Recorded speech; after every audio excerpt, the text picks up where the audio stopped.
Les gens qui font de la méditation, quelle que soit leur confession, quand on fait une IRM fonctionnelle du cerveau, il y a des zones qui s'illuminent qui ne sont pas illuminées chez les personnes qui ne font pas de méditation. C'est-à-dire, rien n'est incompatible entre ce qui se passe en religion ou en science. C'est pour ça que les scientifiques, à la fin, en fait, ils se disent, mince, ça a été déjà décrit avant, c'est un peu bête. Mais au fait, quand on fait une IRM fonctionnelle à quelqu'un qui a l'habitude de faire de la méditation, quelle que soit, méditation pour faire la prière musulmane, avoir l'habitude d'aller à l'église ou même de la méditation, j'ai envie de dire sportive, presque simple, entre yoga et tout, c'est ce temps pour soi qui fait illuminer des zones anatomiques dans le cerveau qu'on ne voit pas chez les autres personnes. Et c'est les zones d'apaisement entre le thalamus, le lobe temporal et tout, et au fait, c'est le circuit qui gère et les émotions, la colère, la mémoire. Donc, ils ont meilleur être.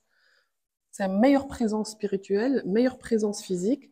Et au fait, ça a été démontré par des IRM pour dire que c'est pas que de l'information à deux balles vulgarisée médicalement. Non, non, ça a été démontré. On les voit sur l'IRM fonctionnel. L'article existe. Vous cherchez IRM fonctionnel et méditation. Vous voyez vraiment les zones, les images sont très belles. Mais c'est hyper complexe à présenter. Mais vous faites bien de le dire. Parce qu'au fait, c'est des zones, je vous dis, hein, indépendamment de la religion laquelle. C'est ce temps d'isolement pour prier ou pour méditer. Voilà. La dame me posait la question par rapport au diabète. Elle est malade, on lui dit de ne pas faire le jeûne, mais elle a honte. C'est-à-dire, ça dépasse la culpabilité. Ce qui est un sentiment, c'est ça, c'est un sentiment normal d'avoir honte. On a envie de faire comme les autres. Par contre, mathématiquement parlant, à quoi elle va servir?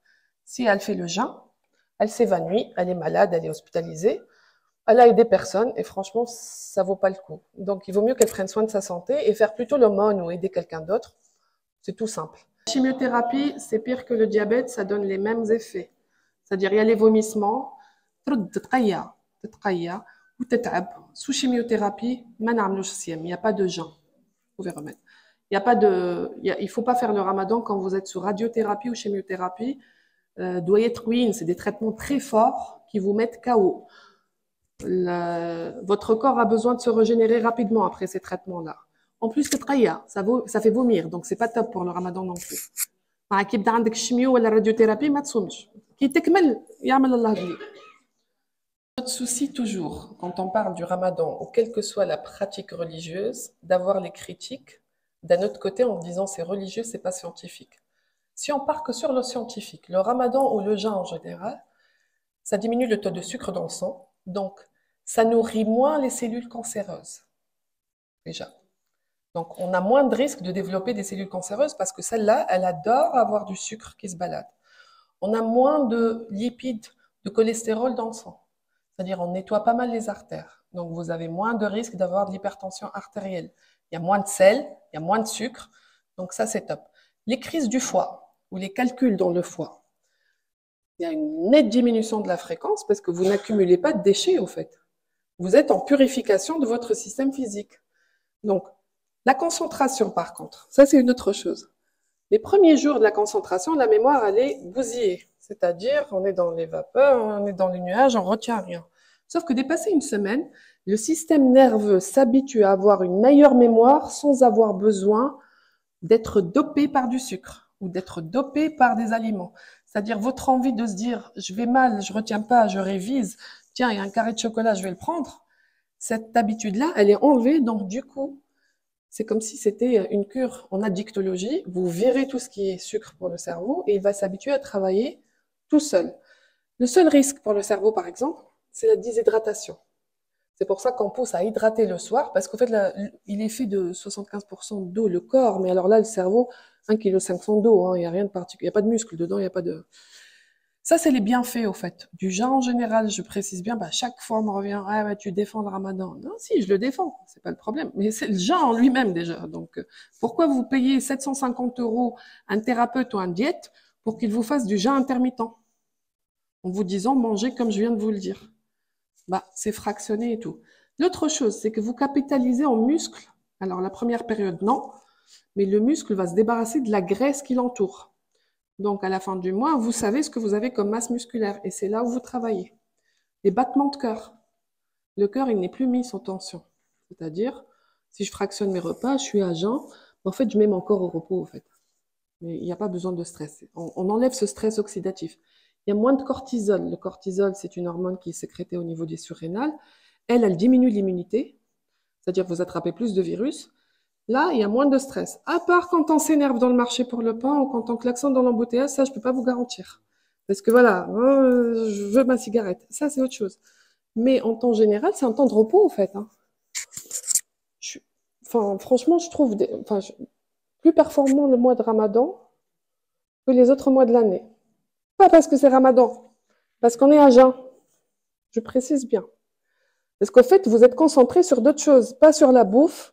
Il y a d'autres abstentions que je ne vais pas citer aujourd'hui, vous le savez très bien, mais je vais faire du self-control, en fait. C'est comme si vous faites un art martial pendant un mois. Self-control sur la colère, self-control sur les envies, self-control sur la nourriture. C'est du boulot, hein, c'est pas rien. Mais c'est une force, c'est une mentalité qui est assez forte. Mais surtout, pour votre question à vous, le sucre diminue, moins de cellules cancéreuses qui circulent pendant ce mois-là. Moins de risques d'AVC, à part les AVC que j'ai, les accidents vasculaires cérébraux, JALTA, ça vient le soir, après un repas copieux. Pic de tension artérielle chez les personnes hypertendues surtout, ça s'arrête pas. Surtout les périodes hivernales du Ramadan. Le chauffage, j'ai mangé 3 repas, je suis tranquille, tout était salé, il y avait des olives, les cornichons. Paf, le pic de tension, AVC ou crise cardiaque. Ça, c'est parce qu'il y a trop d'apport de sel d'un coup. Voilà, si je peux répondre sans rentrer dans la complexité médicale. Alors, pour la sclérose en plaques, ça ne change pas grand-chose. Hein, j'ai envie de dire, la sclérose en plaques, c'est juste un défaut d'information parce que c'est comme si vous avez une autoroute et il y a des barrières pour l'information nerveuse. C'est un état d'inflammation. Mais il ne contre-indique pas le jeûne en lui-même, sauf en cas de poussée ou en cas de forme de sclérose en plaques qui ne donne pas de répit, c'est-à-dire pousser, surpousser, surpousser avec un handicap. Là, il ne peut pas lutter, le patient, il est très fatigué. Par contre, une sclérose en plaques qui fait une poussée par an, qui prend son traitement, elle vit normalement, parce que le premier symptôme de la sclérose en plaques, c'est la fatigue. C'est la fatigue qui va être plus intense. Mais mes patients musulmans qui ont des scléroses en plaques, j'en ai 2 à qui j'ai dit non, vous arrêtez le ramadan, enfin, franchement, parce qu'il y a trop de traitements à prendre, il y a de la spasticité, ça ne peut pas marcher, il faut détendre les jambes et tout ça. Les autres, ils ont une injection le week-end ou un comprimé à prendre le matin, ils le prennent à l'IMSEC, mais ils ne sont pas gênés. Par contre, je leur dis la fatigue, elle sera double. Parce que d'habitude, c'est une fatigue échelle 5 sur 10, là, ça va être 10 sur 10. Mais vous êtes prévenus, mais ça ne change pas. Pour l'hypertension artérielle, ça dépend quelle est la fréquence du traitement dans la journée.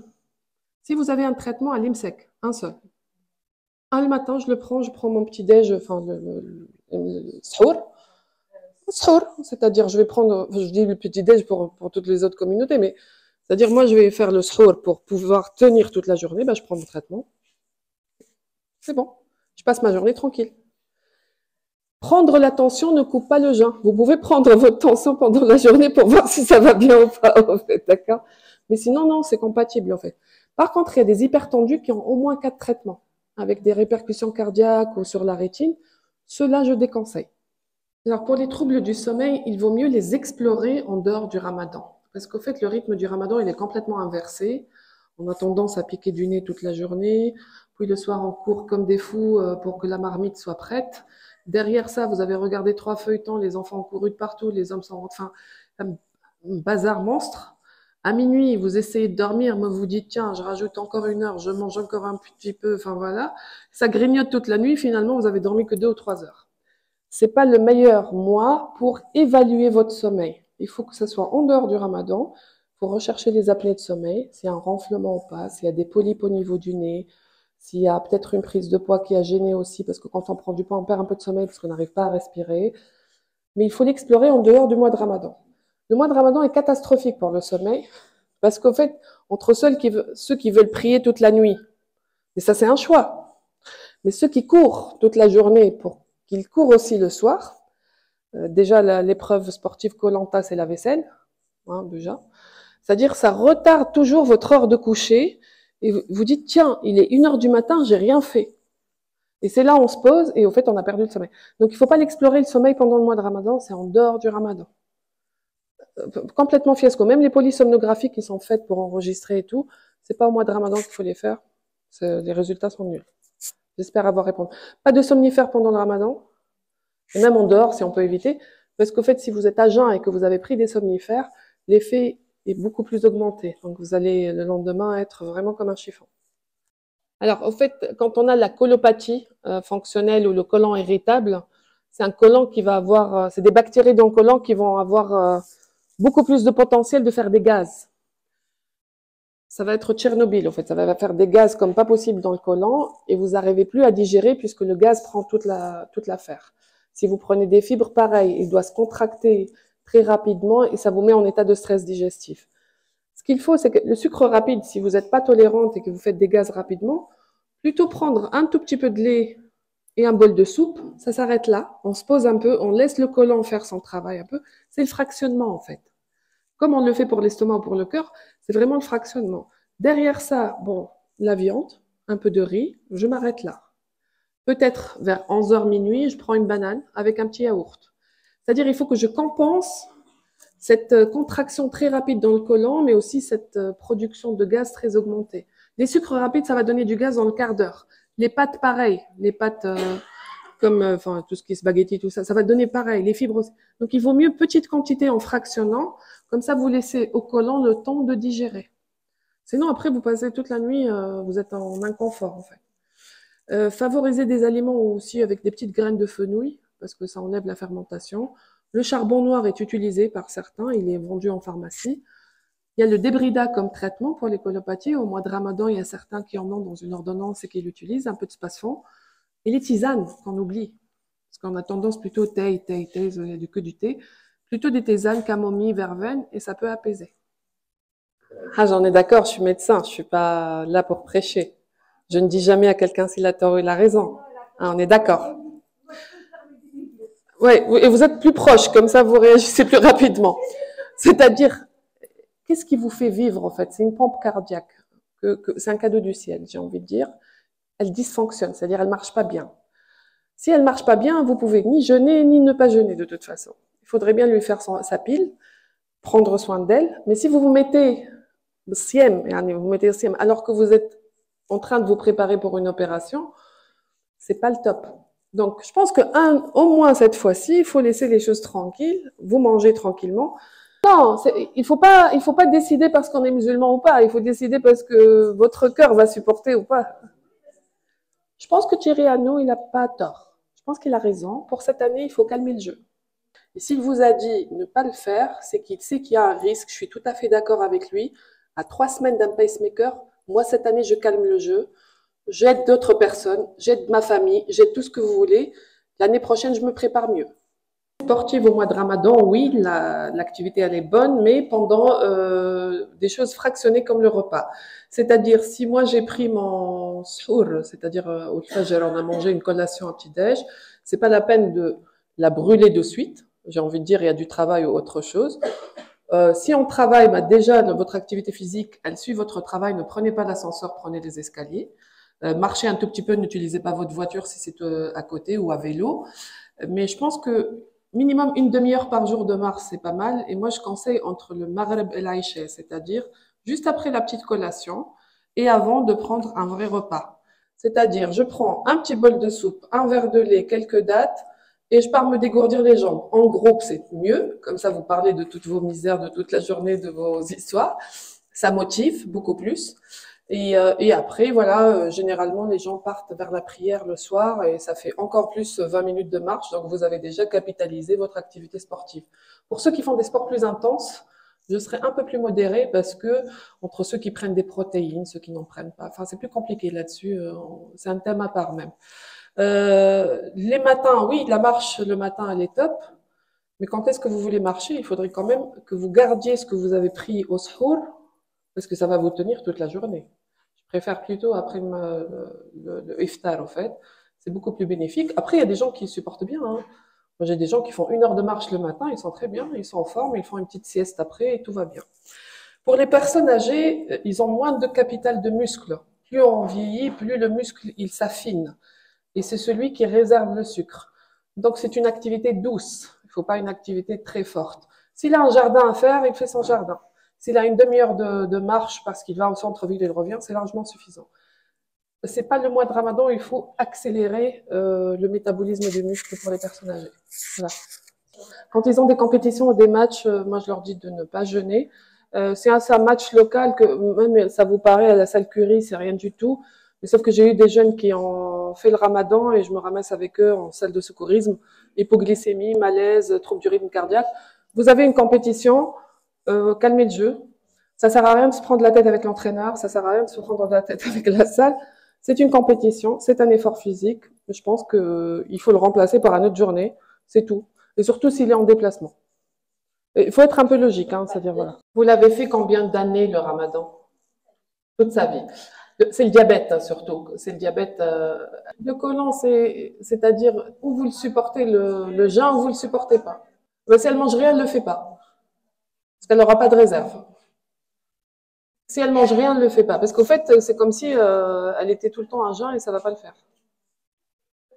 Après, je suis pas imam, hein, je suis médecin. Sinon, après, c'est Denis Majoub m'a dit de ne pas manger. Oui, bah oui, oui, oui, j'assume. C'est-à-dire, si le côlon ne mange rien, il n'a pas de réserve, ça sert absolument à rien, il va se rendre encore plus malade. Ceux qui ont des maladies cardiaques ou de l'embolie pulmonaire et a besoin d'anticoagulants, généralement c'est le soir, donc ça gêne pas au cours de la journée. Mais il y en a certains qui ont le midi. Et ceux-là, je leur dis, ça sert à rien. De toute façon, c'est 12 heures, il va y avoir un caillot sanguin. Mais si c'est que le soir, si vous êtes en forme, il n'y a pas de souci du tout. Vraiment, c'est très personnel. C'est vraiment une auto-analyse des gens en se disant, tiens, est-ce que mes médicaments sont compatibles avec les horaires? Est-ce que mon état physique, il est compatible ou pas? Mais dès que vous forcez, ça marchera pas, ça va casser. Par contre, j'ai des gens qui ont des Doliprane à prendre pour des douleurs articulaires très longues. Ah, je peux pas faire le Ramadan. Il est libre, pour moi j'ai rien à dire. Mais lui, il se trouve des prétextes tout seul pour ne pas faire le Ramadan. Donc voilà, il faut être un peu équilibré. Un juste milieu, c'est bien. C'est-à-dire, il a une douleur de l'épaule, une petite capsulite, qui peut être traitée même par crème Voltaren, ça ne va pas rompre le jeûne. Ah non, non, non, non, moi je prends du Doliprane pendant la journée 4 fois, je peux pas faire le Ramadan, il a 25 ans. Ok, moi c'est ok en tant que médecin, on fait ce qu'on veut. Mais il faut pas essayer de quand même convaincre les autres, voilà, tout simplement. Les gens qui vont accumuler dans les jambes, ils vont faire des œdèmes ou dans les doigts et tout ça. Il faut chercher déjà s'il n'y a pas une cause cardiaque avant de faire les jeûnes.